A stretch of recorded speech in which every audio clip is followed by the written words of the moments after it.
크게 이상 소견이 보이지는 않는 것 같아요. 네. 근데 잠시만요. 우리 아가는 방사선이랑 시체 검사 진행을 했었고 네. 아기는 꼬리 쪽에 뭔가 네. 이제 관절염 소견으로 현재는 보입니다. 관절염요? 네네. 꼬리 쪽요?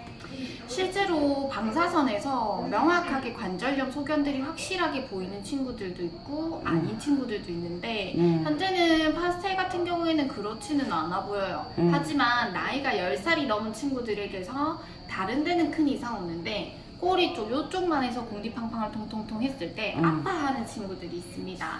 DLSS라고 하는 질환에 해당이 될 수 있을 것 같고 정확한 진단을 위해서는 아기들은 MRI 촬영이 필요합니다.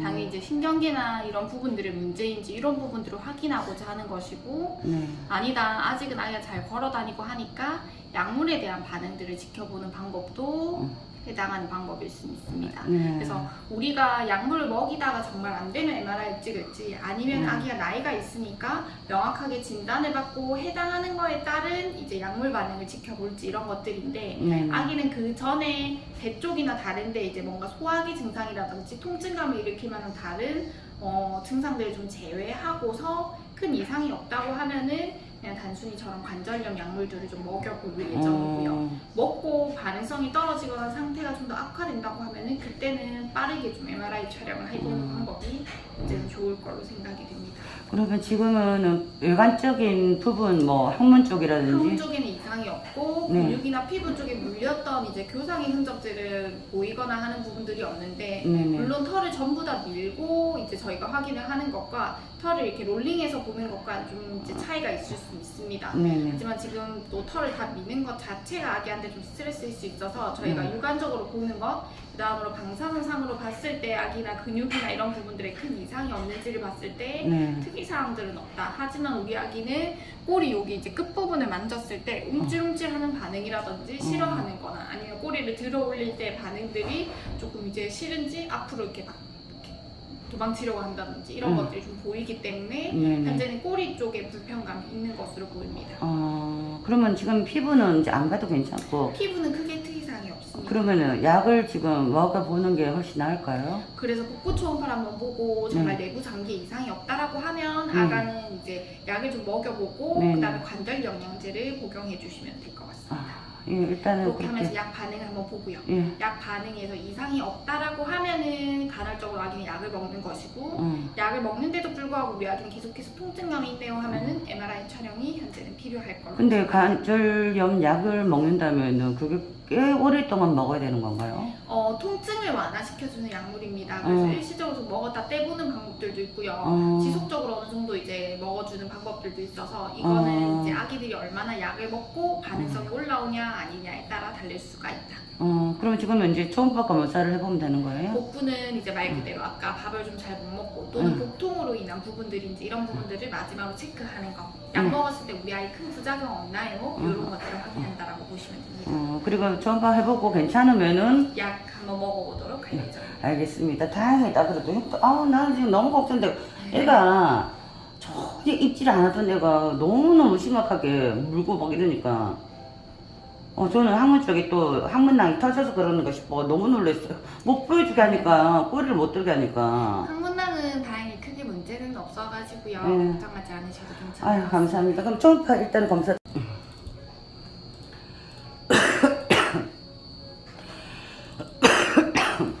여기 위부터 이렇게 해서 보는 거고요. 위안은 전부 다 비워져 있고 특이사항은 없습니다. 간 부분에도 특이사항 없고 이제 위에서 12지장으로 넘어가는 길목에도 특이사항들은 없습니다. 간 부분 괜찮고 담낭도 깨끗하고요. 그다음에 그 위로 흘러가고 있는 우리 12지장 말 그대로 위 다음으로 이제 바로 오는 장인데요. 이 부분도 이상은 없습니다. 나머지 쭈루루 장을 다 타고 가봤을 때도 대장까지 큰 특이사항도 없고 신장도 큰 이제 변화나 이런 것들은 보이지 않고 부신 크기 괜찮고 근데 방광안이 조금 지저분해요. 방광안에 슬러지들도 좀 차 있기는 하고요. 근데 방광이 커져 있거나 아기가 소변을 못 누거나 이러진 않을 건데 보통 이제 엉덩이 쪽이 아픈 친구들은 화장실에 가서 응아를 든다든지 아니면 쉬아를 한다든지 하는 자세 잡는다거나 이런 부분들이 좀 힘들기 때문에 소변을 제시 시간에 잘 안 는다는 특징이 있어서 방광염이나 변비나 이런 이제 부작용들을 좀 가져올 때들이 있습니다. 그래서 이 부분 집에서 약 먹으면서 쉬하나 응아 잘하는지 한번 봐주시면 좋을 것 같고, 비장 괜찮고 반대쪽 신장 괜찮습니다. 부신 큰 특이사항 없고 대장 내에도 변은 단단하게 형태감을 잡았고 있는 상황입니다.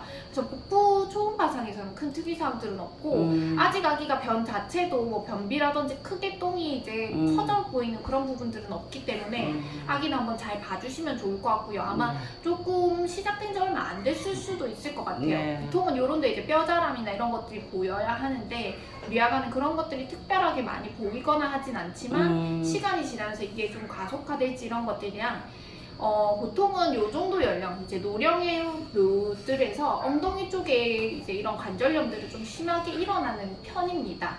그리고 그것뿐만 아니라 고관절의 문제나 이런 것들도 있을 수 있으나 현재 우리 파스텔은 그런 것들은 없어 보이기는 하고요.